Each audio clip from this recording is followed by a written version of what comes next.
Sejumlah ibu kepala desa ikut dalam demonstrasi menuntut perpanjangan jabatan dari 6 menjadi 9 tahun melalui revisi Undang-Undang Nomor 6 Tahun 2014 tentang Desa, Selasa 17 Januari 2023. Di balik tuntutan dan aspirasi yang mereka sampaikan di depan gedung DPR, warganet turut menyoroti penampilan para ibu kades yang terlihat berkelas.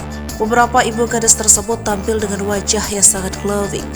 Bahkan beberapa ibu kades menggunakan fashion item dari brand mewah. Salah satu ibu kades yang tampak merekam video tersebut terlihat mengenakan kacamata dengan merek fashion ternama, yakni Louis Vuitton dengan ukuran yang cukup besar. Video itu pun langsung ramai dikomentari oleh netizen. Banyak dari mereka yang fokus pada penampilan para ibu kades tersebut dari wajah glowing hingga gigi nampak di feeder.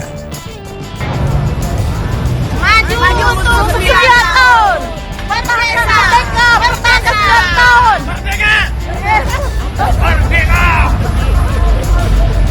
Sini, ikutan nggak? Mau ikutan nggak? Dari mana, Bu? Dari Bogor ya? Dari Bogor, ya. Kendal ini Semarang. Ya, Semarang. Kendal. Kendal. Kalau Kendal, semangat. Bogor, Kabupaten Bogor.